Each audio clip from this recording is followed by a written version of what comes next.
The Frank Ski Show with Nina Brown, and Dr. Joe is in the building. So, Dr. Joe, week before last, I decided, I was going to start eating more seafood, try to lose some weight, and I went overboard with a certain kind of seafood. Uh-oh. I had like a seafood tower one night.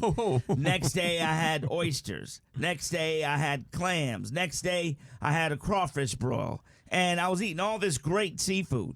And I got up Thursday morning, and I felt like somebody dropped a brick on my foot. I've never had pain like that. It was so bad, but it was even worse the next night. Yeah. And my wife, who's a physician, she said, "You have gout." Yep. And I said, "I don't have gout. That's an old people thing. I ain't old." She said, "No, it's not an old people thing." I said, "Yeah, my mama got gout. My granddaddy had gout. I don't have gout. That's old people." Right. She said, "No, it's not." Yep. She's right. What happened? You put a lot of acid foods in your body. Seafoods are loaded with acid, and one of the amino acids called purine can build up in the joint. Now, also, when you think about meats when it comes to gout, you got to think about sugar. Because fructose, especially high fructose corn syrup, when it gets into the liver, has to be converted into glucose. Glucose is the form that sugar that we use. In the process of that, you create uric acid. And uric acid is what gout is. It's an acid buildup in the joints. And so you overdosed on the seafood. And also that seafood's not good either because it's loaded with heavy metals like mercury, especially shellfish.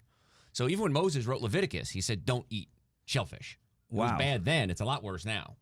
So shellfish, absolutely the worst kind of fish you could eat, and you just ate tons of it. Tons of it. Plus the uric acid and the purine, and so you just overdid it, and you got to clean yourself out. So no more fructose, no more high fructose corn syrup or sugars, and no more seafood, and let's see if we can get that resolved. Wow. Yeah, it'll go away if you stop throwing fuel on a fire. It's kind of gone away. It's a little bit, you know. But I've never had anything so painful in my life. Oh, yeah. But Dr. Joe, I know several people who have had gout, and a lot of triggers for them are also red meat. What does red meat do to same gout? Thing. Just the same it amount builds of up acid? the uric acid, yeah. So basically, Frank needs to stop eating meat? I agree with that 100%. Ooh. Well, that ain't going to happen. Ooh. So. But I don't understand how, what I don't understand is how does it, affect your bone next to your toe? Uric acid builds up in the body, and it settles in joints. And for some reason, the toe is one of the places. It gets in all the joints, but the toe is one of the places that it shows up.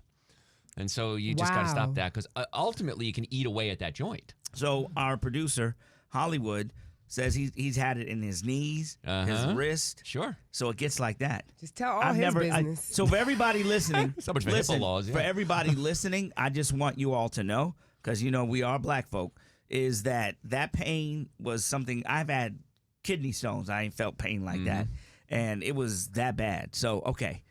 Don't overdo it on it. Cut back on your meat, cut back on your high fructose corn syrup, and that won't happen anymore. Okay, Dr. Joe, I just told you about my bout with gout, and a woman called in and asked a question on our social media. Should pregnant women eat seafood? I say absolutely not. Really? Because most seafood is going to have mercury in it. And there's zero nutritional value for mercury. And if it gets into the mother, it can get into the baby. And if it gets into the baby's nervous system, especially the brain and spinal cord, it can cause some real serious damage. So if it was up to me, absolutely no seafood. Fish, seafood, anything like that. Because I heard no sushi and stuff like that. I've never heard just no seafood. That's a big deal. That is a big deal. I wish it was more popular. Don't do it if you're pregnant or getting pregnant. I've had a lot of people, Dr. Joe, that have recommended to me, and several friends that say it's working real well, blood type weight loss. These books that tell you if your blood type is this, here's the foods you should avoid. Right. Here's the foods you should eat. Yes. Does that really work? I like it because most of the foods you should avoid are all bad foods. They're not going to say eat more artificial sweetener, eat more cookies or cake. So the general concept is great. I don't think the blood type is you shouldn't hang your hat on it. Because everybody's blood type, we're so mixed. We don't have just pure A's or pure B blood types anymore. So it's a great idea because it tells you to stay away from the bad food. Well, you should always stay away from the bad food anyway. It's nothing wrong with it, but just stay away from the bad food, eat the good food. If you go to my website, drjoe.com, just type the words weight loss in there, and I give you a whole breakdown of what to eat, what not to eat. It's really simple. It's not a diet, it's a lifestyle. Why are so many black people lactose intolerant?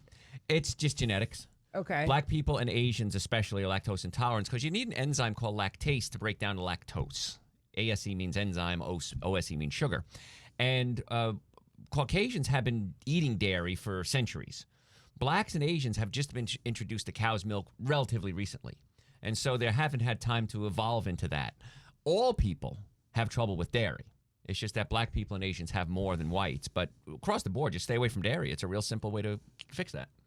All right. Dr. Joe is here. Dr. Joe, again, give him your website. Dr. Joe, if you have any healthcare questions, you can send it to me through the website, drjoe.com, drjoe.com. Dr. Joe, thank you very much. All right.